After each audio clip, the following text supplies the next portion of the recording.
مرزا غالب نے اپنے عہد میں بہت اچھی شاعری کی، لیکن میں نے کیا کیا؟ سوال ہے ہمارے سامنے، اور ہم کسی دوسری زبان کے خلاف نہیں ہیں، بخدا ہم کسی اور دوسری زبان کے ناؤ کنڑا ಆಗಲಿ ಬೇರೆ ಭಾಷೆಗಳಾಗಲಿ ಅವ್ರ ವಿರೋಧಿಗಳಲ್ಲ. ನಮ್ಮ ಮಾತೃಭಾಷೆಯ ಪ್ರೇಮಿಗಳು ನಾವು. ہم سے محبت کرنے کا ہمیں حق ہے، ہم اس سے محبت کرنا چاہیے، اس کے فروغ کے لیے کام کرنا چاہیے. تو ہمیں جو ہے فروغ کے لیے کیا کرنا چاہیے یہ سوچنے کا وقت ہے. اسی لیے انجمن ترقی اردو ہند صرف توصیف، تعریف، تقریر. علامہ اقبال نے کہا یقیناً علامہ اقبال اپنے عہد کے نامور مفکر بھی تھے، شاعر بھی تھے اور درد مند بھی تھے. قرآن پر پورا مکمل عبور بھی رکھتے تھے، قرآن کی روشنی میں انہوں نے شاعری بھی کی. لیکن کیا ہم نے کبھی اقبال کو سمجھا؟ یہ سوالیہ نشان ہے ہمارے سامنے، ایک بہت بڑا سوالیہ نشان ہے کہ اقبال نے جو درد کا اظہار کیا، کیا کبھی ہم لوگوں نے ایک منٹ کے لیے دیکھیے یاد کر کے اسٹیج پر آ کر دو چار شعر اقبال کے دوہرا دینے سے اردو کا فروغ ممکن نہیں ہے.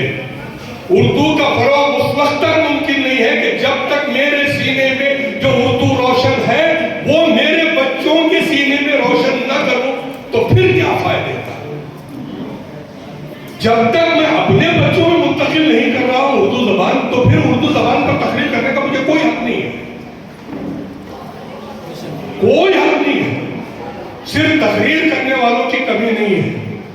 میں یہاں پر ایک بڑی عجیب و غریب بات بتاؤں، ایک بڑا عجیب مشاہدہ ہوا. میں تمل ناڈو میں اردو اکیڈمی بنی پہلی مرتبہ، تو اس وقت جو ہے پرنس عبدالعلی صاحب کو جو چیئرمین بنا دیا گیا، جو پرنس آف آرکاٹ تھے. تو انہوں نے انگریزی میں تقریر شروع کی. اس جلسے میں مجھے بھی بلایا گیا تھا. اور the best language of the world only Hindi language, only Urdu language. اس سے کیا اردو کا فروغ ممکن ہے؟ انگلش پہ اردو کی توصیف کر دینے سے کیا اردو کا فروغ ممکن ہے؟ اردو کا فروغ اس وقت تک ممکن نہیں ہے جب تک ہم اپنے بچوں کو اردو پڑھانے کی کوشش نہ کریں. رہی بات سرکاری اسکولوں کے مسائل ابھی بیان کیے جا رہے تھے، یقیناً عذابوں کے مماثل ہیں مسائل، اس میں کوئی شک نہیں ہے. عذابوں کی طرح ہمارے سامنے مسائل ہیں، اس کے حل کی تلاش کرنا چاہیے. لیکن اس سے ہٹ کر بھی ہم اردو اپنے بچوں کو پڑھا سکتے ہیں. توصیف کی تمام ہندوستان سے وہاں انہوں نے یکجا کر کے سیمینار، بلکہ ایک بہت بڑا اجلاس، تاریخی اجلاس کر کے یہ واضح کر دیا کہ ہم مسلمان ہیں، اردو سے محبت رکھنے والے ہیں، اردو کے عاشق ہیں، پروانے ہیں، چاہنے والے ہیں، اور اس شمع کو کسی طرح بجھنے نہیں دیں گے. تو انہوں نے آندھیوں میں چراغ چلانے کے کام کیے ہیں، میں سلام کرتا ہوں. اور اسی طرح اس مضمون کے پھیلاؤ میں آپ کوشاں رہیں، اور اس کی حسین تعبیر آج ہم دیکھ رہے ہیں. خوشنما منظر جو ہمارے آنکھوں کے سامنے ہے، یہ اسی کی تعبیر کا نتیجہ ہے کہ محمد ہمارے اس چکبالا پور یونٹ کے صدر کاشفی صاحب، امتیاز اللہ خان کاشفی صاحب، جو کہ پورے تعلق اگرچہ کہ بنگلور میں رہتے ہیں، اردو کے حوالے سے اسکول جا رہے ہیں، تعلقات جا رہے ہیں، سب کچھ جوڑنے کا کام کر رہے ہیں. بہرحال اس کے حوالے سے جو ان کی کوششیں ہیں اور اسی کا نتیجہ کہ ہم بہار دیکھ رہے ہیں، اردو کی خوشبو ہم محسوس کر رہے ہیں، اس خوشبو سے ہم اپنے آپ کو مسرور کر رہے ہیں اور مطمئن کر رہے ہیں، تمانیت قلب ہمیں حاصل ہو رہی ہے.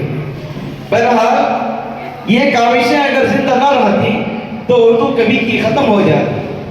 اردو ہمارے لیے ایک خواب بن جاتی اور ہمارے لیے ایک تاریخ بن جاتی، ہمارے لیے ایک بوسیدہ کتاب بن جاتی. لیکن انہوں نے اردو کو اپنے پورے جگر سے سیکھنے کی جو کوشش کی ہے اس کے نتیجے ہم دیکھ رہے ہیں. بہرحال میں مبارکباد دیتا ہوں اساتذہ کو. یوں تو ہم جلسوں میں جب جاتے ہیں تو صرف ہمیں بولنے کا موقع ہوتا ہے،